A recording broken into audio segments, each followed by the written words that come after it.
Your Eminence, Archbishop Epilephoros, Host Metropolitan Alexios, respected bishops, clergy, members, guests. It is an honor for me as chairman to welcome you to our 29th annual conference and the first conference where His Eminence, Archbishop Epilephoros, is with us. So this welcome extends to all of you. Many of you have been here for many years and even decades, and it's nice to see familiar faces. We celebrate the new year, 2020, as the beginning of a new decade in a still new century. As we look back on our achievements in Leadership 100, we're inspired to move forward and achieve an even greater impact in supporting our beloved church and securing its future in America. Our program looks to the future in business and technology, in lifestyle and entrepreneurship, and in forging new bonds of friendship and faith as we follow a new vision with our new spiritual leader. The details of this program are in your conference brochure, which are in those bags that have been, if you have registered already and got your badges. This morning, we open our conference with a presentation given by Father Jim Korderas, who serves the Greek Orthodox Archdiocese of America as Director of Stewardship, Outreach, and Evangelism. Father Jim was appointed as director of this newly formed Department of Outreach and Evangelism in January of 2003. In 2009, stewardship ministry was added to his responsibilities. He has ably administered numerous Leadership 100 grants in this important ministry, and I thank you for that. And that includes, among many others, the important home mission parishes. As you can see from his biography, Father Jim is well equipped for his role. With a bachelor's degree in psychology and an MBA in finance, he worked 12 years in the financial service industry before his ordination and has served several parishes up to the present day. Notably, his tenure as pastor of St. George Church on West 54th Street in New York City from 2004 to 2018, during which he led a revitalization of the parish, its programs and ministries, as well as a complete restoration of all 4 floors of the church building, which was originally built in 1886. He presently serves as pastor of the St. George Church in Kingston, New York. It is my pleasure to present to you Father Jim. Your Eminence, Your Graces, Brother Clergy, members of Leadership 100, good morning. Any presentation like this has to start off with thank you. Thank you for the privilege, first of all, of speaking to you this morning to share what we've been able to do with your help. Thank you for the sacrifice that you make to make Leadership 100 possible. Because of you, we're able to take initiatives and develop ministries and resources that otherwise they just would not exist. RJ, thank you for your strong yet humble leadership. God bless you for that. Justin, thank you for your thoughtful review of our constant requests. It's a blessing to work with you. And Paulette, where are you? Paulette is an incredible person.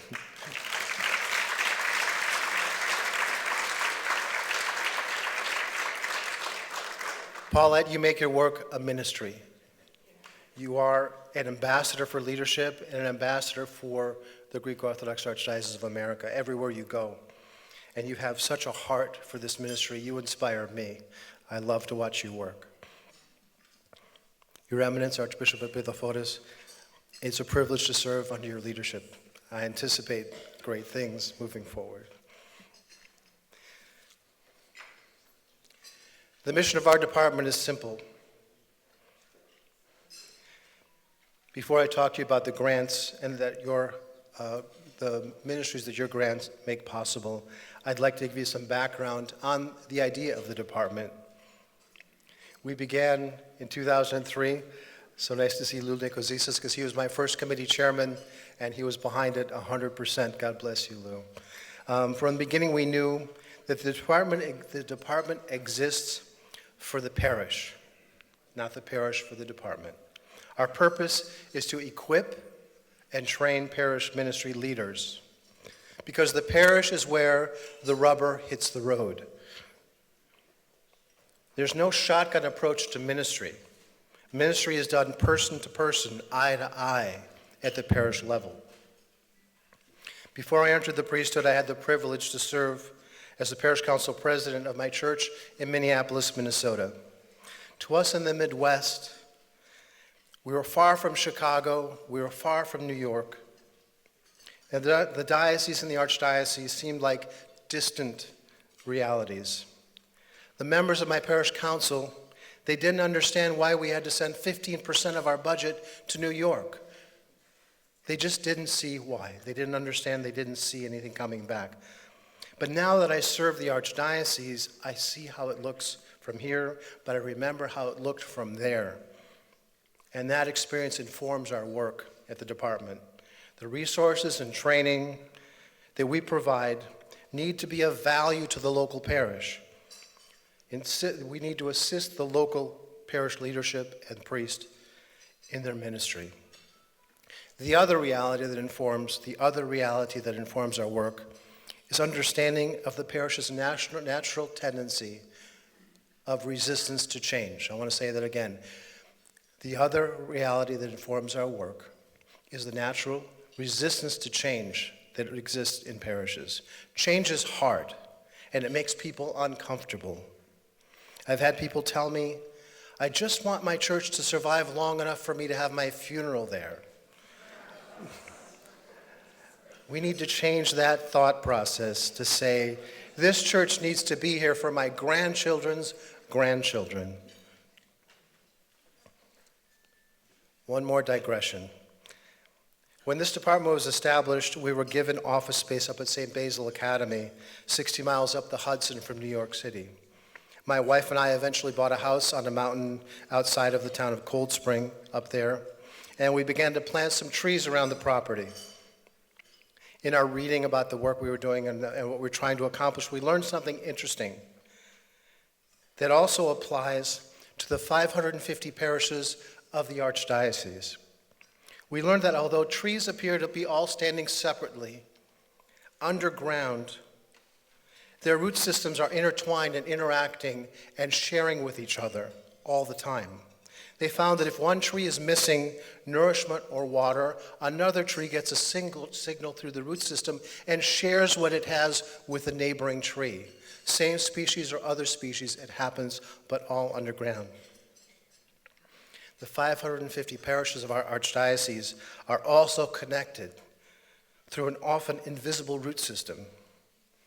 As a department, we do our best to promote sharing of ideas and ministry resources among all the parishes.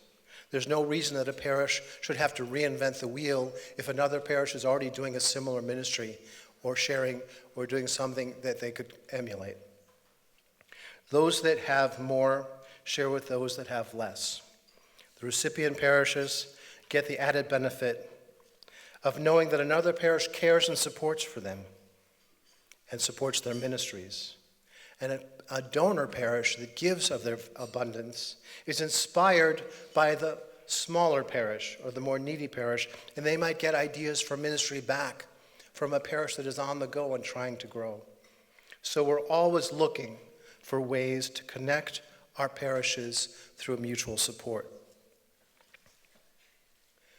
The first grant I want to tell you about that has been a blessing from the time I took the department and received the folder from Bishop Demetrius Kushel, Bishop Demetrius Xanthos. It was his responsibility until I was appointed, is the Home Mission Parish Grant, the Leadership 100 Home Mission Parish Grant. The idea behind this grant is simple. It's that new parishes and some parishes that are in a situation of turnaround, they've declined and they have leadership that wants to turn around and grow. They need a full-time priest to get to the next level, but they can't afford one.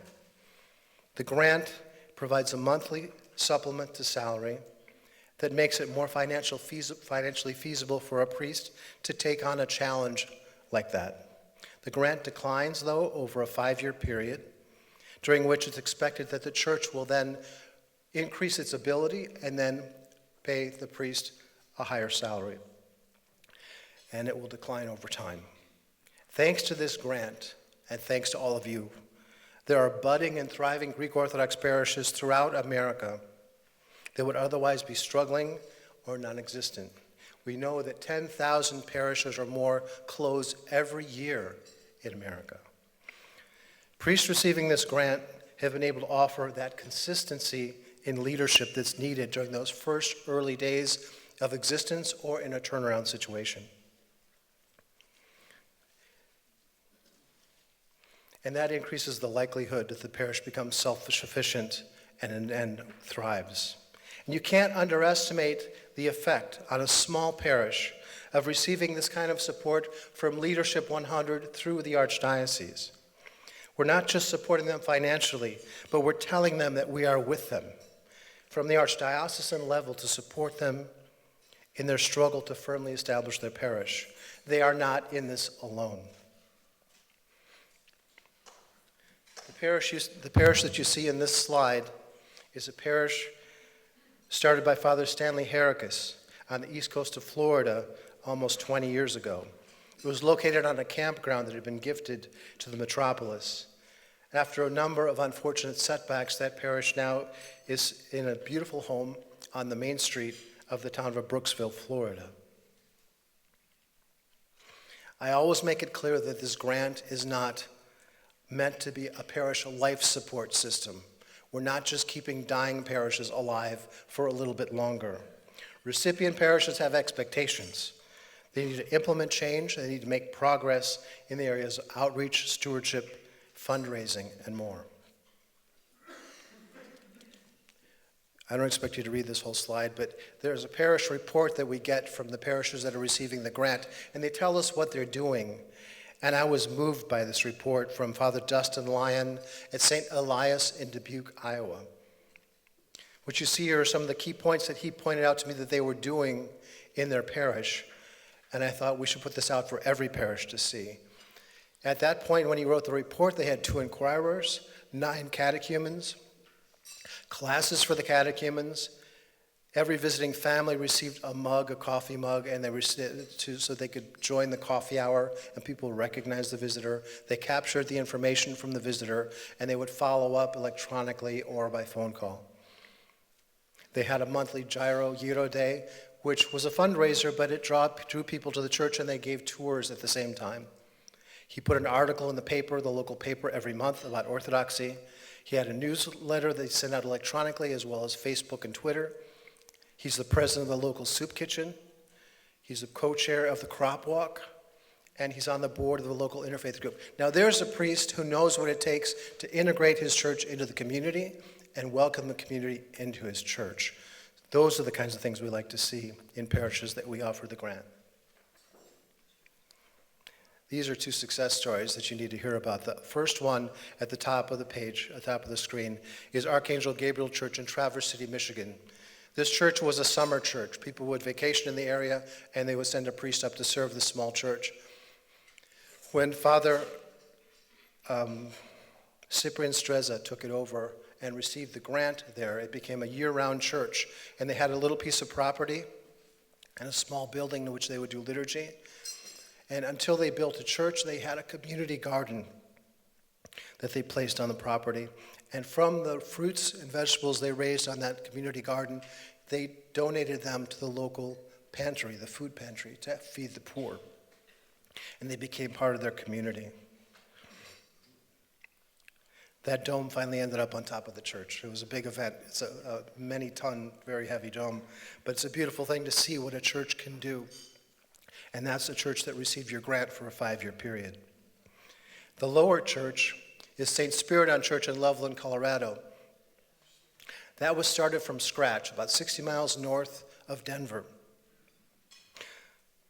It started from scratch. They now have 350 members, most of whom are people who have chosen to be Orthodox. They're not cradle Orthodox. They have chosen to be Orthodox.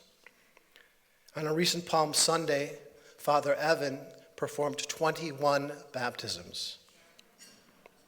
Average stewardship is about $3,000 per family. And they've done away with pledge cards because they're just too limiting on people's willingness to give. That's the kind of thinking that we use as examples to other parishes. There's the curve, and there's way ahead of the curve. And yes, we do have behind the curve as well. But we don't just take the grant and send out the funds. This is the list of parishes scheduled to receive in 2020. And it's a blessing that we have one in every metropolis. What I was saying was that we don't just send out the funds and leave them alone. We find out what they need, and we try to support them. We're always looking for ways to supplement the Mission Parish grant. When I was first appointed as director in 2003, I became a substitute priest. They call them supply priests around the New York district because I didn't have a parish assignment, so I would go all over the New York district filling in when priests were absent. In many of those established parishes that I would visit, I'd see these beautiful glass cases back in the altar where no one could see them, behind the altar where the vestments are kept and everything else. And they were filled with chalices and censers and all the things that we use for liturgy, the gospel books, many copies of the gospel book, the altar gospel. And the idea came to me of a clearinghouse of liturgical items. We found out that there were also closets filled with baptismal fonts, holy water fonts, altar boy robes, gospel books, everything. So through this initiative, the department works with parishes that have and parishes that need, and we match them up. And recently we were able to arrange for when the Babylon Church in New York and Long Island had a fire in their vestry, all the vestments were destroyed. We overnighted 2 sets of vestments to Father Demetrius out there. Choir robes and altar boy robes went to a Carpatho-Russian church in Hollywood, Florida. 150 liturgy books and 12 sets of altar boy robes went to a new parish in Utah. And we actually moved an entire iconostasio and bishop's throne from a parish in Tennessee to a small parish in Virginia. This clearinghouse has connected parishes of the Archdiocese as they provide one another with liturgical items, including the iconostasio, pews, baptismal fonts, stavrameno cross and icon, censers, altar boy robes, choir robes, chalices, candle holders, everything. You're going to smile, I hope, at this. Not long ago, I got a call from a woman on the West Coast. She left a message. She said, "I want to donate an organ." And it took me a minute. And then I realized she had an organ that had been in the family for many years, and she wanted to find a home for it in a parish that could make use of it. That organ traveled from California to New York, and it found a home in the music program of a church on the East Coast. So the Clearinghouse is an effective ministry that costs practically nothing, but the support that it provides and the connections that it creates between parishes is priceless. And one final note, we're in the final stages of this program of putting it up online as sort of a Craigslist. Jamil in the Internet Ministries is helping me to do that, and we hope to have that done soon. We bought the software, and it's about 90% done. So that will make it much easier for the parishes to communicate with each other. A few years back, when Lou Kirkos was still on our committee, our stewardship committee, we realized there was a need for planned giving materials. Our church in Minneapolis, where I grew up and where I served as parish council president, we would include a line in every bulletin every Sunday, and my priest did, I never had anything to do with it, and it said, "Please remember the church in your will." One line in every bulletin, just please remember the church in your will. I never thought about it until one day during my time as parish council president, I got a call from a man named John Lagares, and he said, "My brother passed away, you know." I said, "Yes, I'm sorry." And he said, "Well, the church was named in his will. They received an entire block of prime retail properties right in the uptown area of Minneapolis. It changed the parish forever. One line in the parish bulletin reminding people to remember the church in your will." A few years back, as I mentioned, Lou was still on the stewardship committee, Lou Kirkos, and we realized there was a need for planned giving or legacy giving in our parishes, and also in the metropolises in the Archdiocese.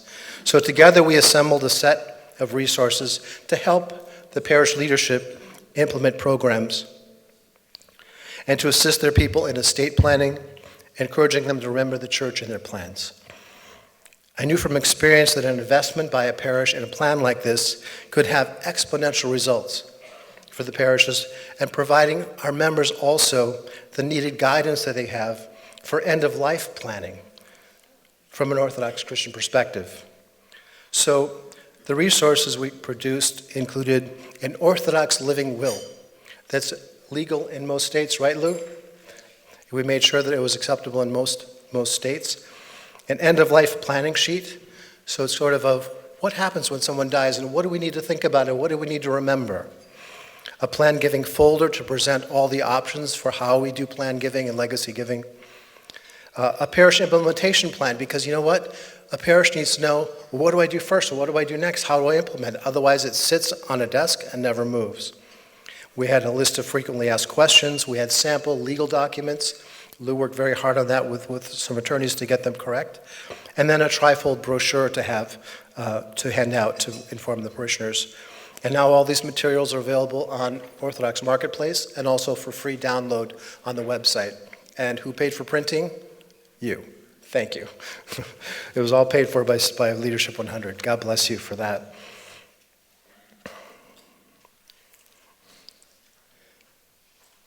In 2016,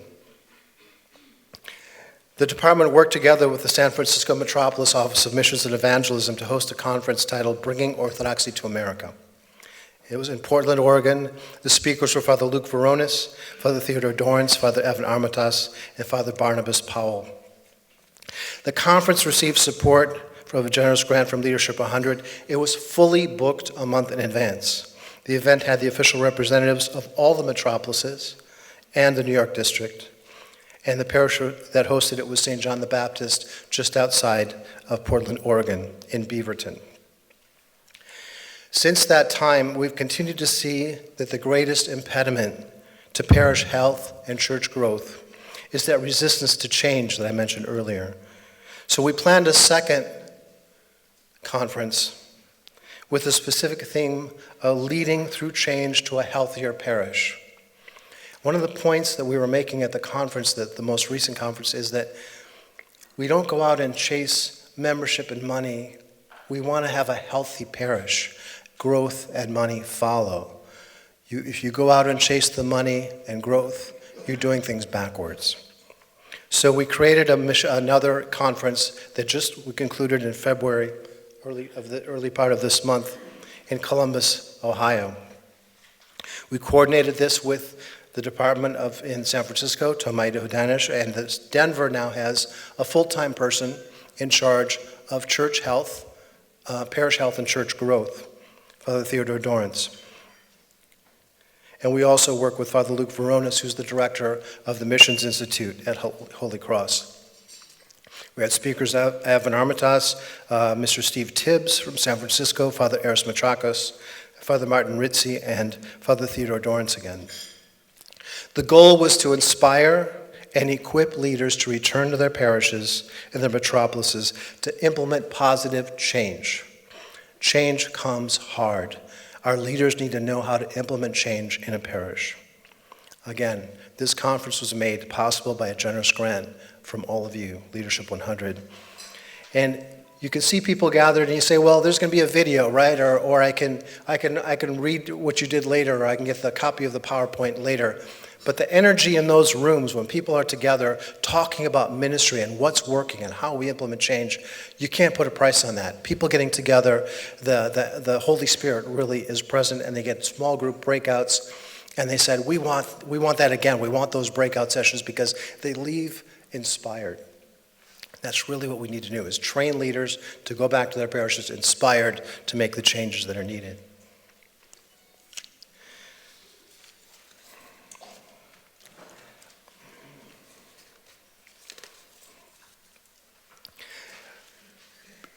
Clergy are supposed to take time to get additional training, to go on and learn more about, take time to study and improve themselves, but we never do.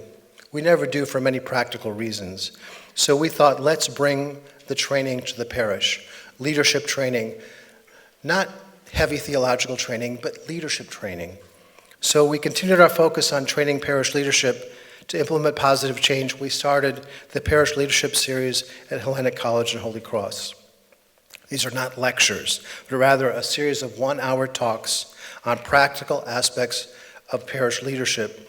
And they're supposed to be used in the parish for ongoing training of clergy and lay leaders, and they'll be distributed through all the various channels, and the format will be modeled after the style of TED Talks, short videos that people can watch before a parish council meeting, before a general assembly meeting. The entire videos can be used for parish retreats or leadership retreats.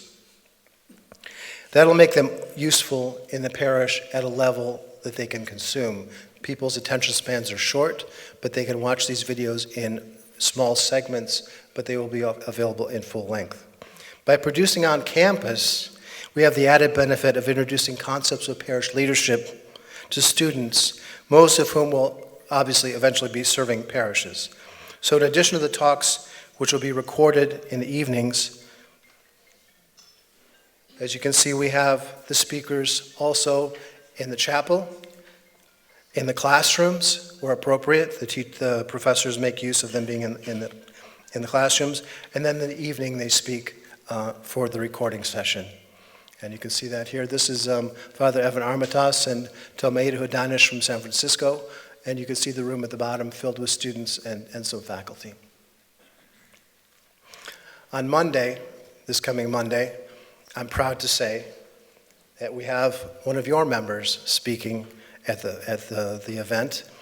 If you know Jim Korderas, he's a wonderful, creative, successful marketing person. If you remember the AT&T Globe, that was his design. His slogan, "Reach out and touch someone," that was Jim. The Fidelity, "Turn here," that was Jim. But he's respected as one of the great creative minds in the marketing business. He's retired now, but he's also a dedicated churchman. He's an archon of the Ecumenical Patriarchate. He is a member of Leadership 100. He's a Sunday school teacher, 16 years, Westfield, right? He was a Sunday school teacher and a chanter as well. He's an incredible person, and he's going to come and talk on leading with humility, creativity, and strength. And I'm really looking forward to that. So these are the kinds of things that you are helping us to bring to the school and also to the parish leadership. If you all remember Father Charles Joannides, he was a recipient of many grants from Leadership 100 that funded his research from the early 2000s. He was they called it interfaith marriage. It's a misnomer. It's intermarriage. Interfaith marriage is a different thing, right? You remember, it's not the right word. But that's what they called it, so that was what he moved forward with. But he did a lot of research on families, in intermarried families, and he helped us to focus his research on reaching the distantly connected, because that's a part of our ministry. How do we get those people living on the fringes of our communities, and even those that have never heard of Orthodoxy? And we took his research and made the case for outreach to those people, and also gave some practical steps for the first step to do that. A conversation I had with Father Aris Matrakis, I don't know if you know him from San Francisco, smart guy, never lets me off the hook. I never forget what he said one day. He said, "The last thing I want is another 3-ring binder with a parish ministry program that nobody's ever tried before." He goes, "I'm not going to do that. I'm not going to waste my time on something nobody's ever tried before that somebody made up." So with that thought in mind, and through my conversation with Father Charles and other priests, we realized we need more practical information to provide parishes with proven practical ministry ideas for reaching the distantly connected. This initiative is implemented by a series of clergy focus groups in metropolises around the country.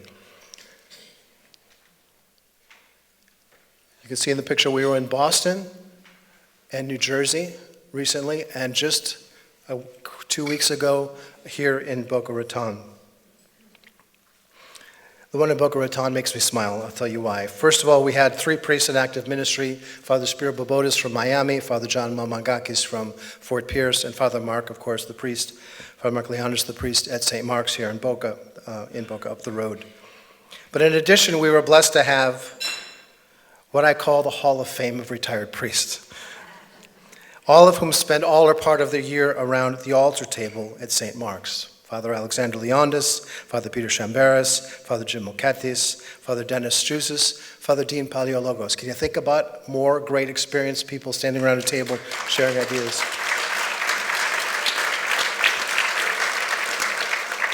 So it's a privilege to have all of them participating in the last focus group. And I'd be remiss, Father Alexander's here in the room, I have to say, Father Alexander had been the director of Stewardship Ministry and Parish Resources, we called it, right? For several years in the early 2000s, yeah. And he graciously, we don't do transitions well, you know, but he turned, when I was appointed to Stewardship Director, he brought me a box, one of those banker's boxes, full of his files, the most organized priest I've ever met, and gave me all the resources. God bless you, Father Alexander, for all that you've done. Your legacy is huge.